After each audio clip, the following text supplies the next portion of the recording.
Good evening. So there we have it, full-time at Villa Park, and the full-time score was Aston Villa 1, Manchester City 2. A big 3 points. As Alistair Mann said it there, we are just 8 points away from clinching the Premier League title. 5 games to do that in. Here to get into all that game is Richard Dunn and Paul Dickoff. Paul, I'm going to begin with you.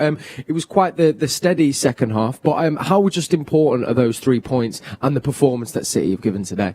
Well, I think it's a massive win. 5 games left, 8 points ahead. 8 points needed, 11 points ahead, and we were sort of playing it down before the game because we were confident. But after the Leeds defeat and then the defeat to Chelsea at the weekend, I thought it was imperative that we won tonight. And I know we're only down to 10 men for 15 or so minutes, but coming from 1-0 down to go 2-1 up, then the setback, and Donny was saying at half time about how you react to it. Came out the second half and completely dominated the game. It was just a professional performance from a great team. So professional, and you mentioned it there, Paul. Of course, we were down to 10 men against 11, but not for so long. It was unfortunate, of course, for Aston Villa. But I mean, again, I think it was 2 yellow cards and 2 yellow card challenges for you. Do you think, Richard? Yeah, definitely.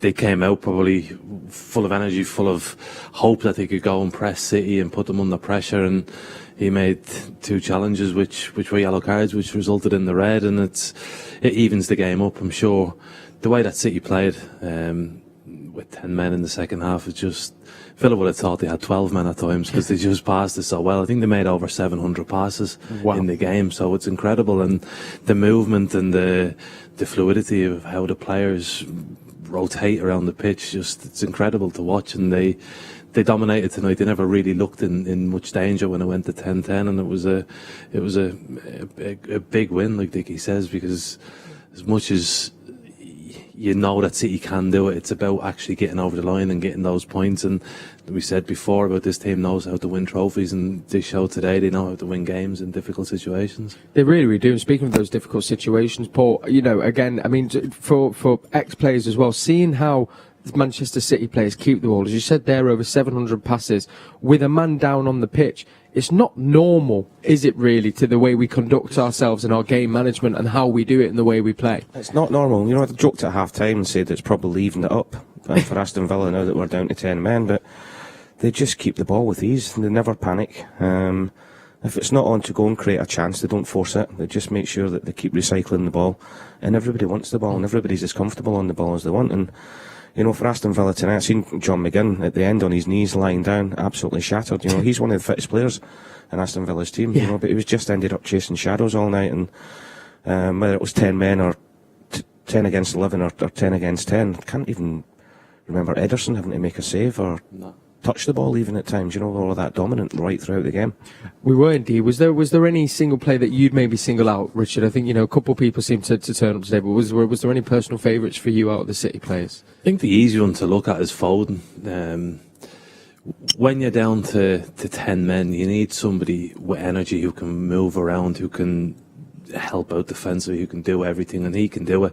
He's got the energy to run people down the line. He's got the intelligence to keep the ball and play backwards, and he just seems to be in the right position on the pitch all the time. And I think for any team, when you go down to 10 men, you can never really, you have to look at the whole team picture, and the way they all performed, I thought was outstanding. And even in the 90th minute there, you see Kyle Walker up at right wing trying to keep the ball, and it's about a team effort. And this team's amazing, and the way they work for each other is brilliant. Really, really is. And we talked as well before the game about the importance of finding a little bit of momentum. Of course, going into another 2 big finals now in the form of the Carabao Cup against Tottenham at Wembley on Sunday, and then, of course, first leg against PSG. I guess now for them in the changing room and coming back home, and as you know, now the focus will turn to Sunday, not just for the players on the pitch, but on the bench as well. That will give them a lift, do you think, Paul, to carry them through this next massive week in our time? I think it will give them a huge boost because they're that little bit closer of securing the Premier League title again. And not just the ones that played tonight, the ones in the bench, they'll all know that. And a few days to recover now, games sort of late afternoon Sunday, but they'll get into a massive spring in their step. And it's amazing what a win like that can do. If we didn't get the 3 points tonight, people will start asking, are we going to get caught? And then it starts putting doubts in players' minds. But keep saying it, that they know how to win games and they know how to win titles. And because of that, they take it game by game. We've got the game on Sunday afternoon, as you say now. It's Wednesday. We've kind of got a few days. We know that there's not a lot of time to prepare. But for the players now, and with the next running, what do you think they'll be doing, and what will be the standard practice for them, Richard, knowing there's these big finals coming up? I think the manager said that they have the day off tomorrow, to try and recover, and certainly after playing 55, 60 minutes with 10 men, it makes it a little bit more difficult. But it can only be what they've done. They prepare for every game as it's just the next game. I know it's a final, but they can't look at it like that. They have to focus on this match. Don't look too far forward at the PSG game, and realise that they've got an opportunity to win a trophy on Sunday, which is amazing. Just to win a trophy is great. It is. To think then we've got the chance to win 2 more after that. So I think it's just a case of preparing again, getting ready for a Tottenham team, which is probably not going to be the same as what you would have thought you were going to face. So there's a little bit of difficulty in that. But they'll be excited. It's going to Wembley again to win a trophy. It's excellent. It really is. Another our second home, as I like to call it, that we seem to be there all the time. Well, let's talk about our day in Wembley. We touched upon before as well. It was quite a different Tottenham team. We know the news that came out with Jose Mourinho leaving, Ryan Mason coming in. Do you think that changes much of City's game plan approaching Sunday, or do they very much stay the same, Paul? I think, look, there'll probably be 7 or 8 changes again. Do you think, yeah? But whatever team goes out there, they won't change how they play. They won't change how their approach to the game. There might be a few little tactical tweaks here and there. We always know that with Pep, that he can pull that off. But as for Tottenham, there's Ryan Mason. He could have been a manager for 2 games and have a trophy. Which is crazy, really. But does he change it around a lot, or they ended up getting a result tonight with more or less a Jose Mourinho team? But going into the game Sunday, they've had a good win tonight as well. That they'll be feeling confident. And I keep saying it. Against a lot of the teams we're playing, as much as it's semi-finals and finals, the pressure's off them because everybody's expecting Manchester City to go and win, and whether Ryan is a bit cautious or whether he just says, look, it's a bit of a free hit for us today, boys, go out there and have a go, nobody's expecting you to win, and take the pressure off them a little bit. How do players deal with that expectancy? I know we've kind of spoke about the mindset and the focus on each game, but I guess it can't help but trickle in a little bit. Is there much they can do, or do you just have to do your best to block it out, do you think? For City to expect it to win everything, and it becomes the norm then, and it's not just on Saturdays, and it's not just in the games, it's every single day in training, I think. And I think the manager will expect that you arrive for training, that you're ready to train, and that you perform to your highest level.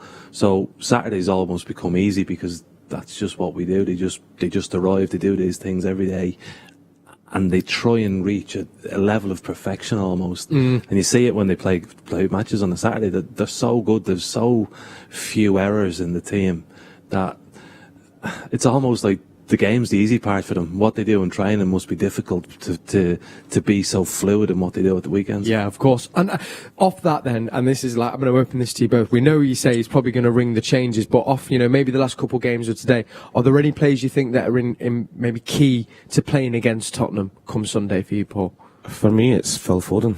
Yeah, wow. No, it is. I just think he's, especially if Kevin's not going to be fit, he's the one that wants to create things. He's so forward thinking. Every time he gets the ball, he's on the half turn looking to go forward. We've seen tonight he can score goals as well as create them, and his energy levels, I think, are imperative to how the team play. Same for you. Was there anyone else you'd maybe throw on there, do you think, Richard? Yeah, I think one of the people who spoke about a lot earlier in the season, maybe not so much lately, but Diaz, I just think his organisation and his leadership and his ability to be a defender in moments when you think the game's easy, you need that defender who's alert and who's awake, and he's just so consistent in what he does, and I think he gives the team a base almost just to play from, and I think he's got the capabilities of being a captain in the future. Really has. Thank you, Richard. So exciting. So the Carabao Cup final awaits against Tottenham Hotspur. Remember, We're Not Really Here is going to be with you every step of the way come Sunday afternoon. So do come join us an hour before kick-off. First place, you can get the team sheet as well. Then we'll be with you at half-time and full-time. Now, you've not disappointed. Thank you for getting in touch on socials. Before we reveal who is going to get that Manchester City shirt that we are sending out every show now until the end of the season, let's take a look at this week's Mystery Blue. We had a couple, I think, educated guesses here in the studio. We recognised the shirt, so this is who we were trying to work out who was today's Mystery Blue. Have a little look. So we had a little guess coming on Twitter. Someone guessing Eyal Berkovic, possibly. Who were you thinking, Paul? Mark Kennedy. Right on cue. It was indeed Mark Kennedy. Couple guesses correct on Twitter as well. What a player he was, Richard, wasn't he? He was brilliant, yeah. A young lad who came from Ireland, when he broke into the Irish team, we couldn't believe him because he just had that freedom to go and play like he played in the park, and he had a great strike on him. And of course, you'll know that we were asking you to send in how you're watching yourself. So many brilliant tweets, and thank you for doing them. But it's to our special fan over in Punjab in India. Sent us this picture of their TV screen, watching it together. So to you, my friend, we are going to be sending you that all-important Manchester City home shirt. And don't worry if you sent in and thought, I didn't get my hands on it this week. Remember, we're doing it every show, and we're asking for the best and coolest setup. So if you're thinking, all right, I'm going to up the ante this week, maybe it's going to pull out a few of those vintage shirts for next week, go and do that. Send us in a picture to hashtag WNRH, and you'll possibly get in that Manchester City home shirt. Gents, as always, it's been an absolute pleasure. Thank you, Paul. And thank you to you, Richard. And a massive thank you to all you brilliant people at home. Really appreciate you joining us. Remember, we're going to be back on Sunday for that Carabao Cup final, and then we're back as well for the following week, first leg against PSG. And remember, 8 points away from winning the Premier League. How great will that day be? Fingers crossed when it comes round. Enjoy the rest of your week. We'll see you at the weekend, and thank you again for joining us. Good night.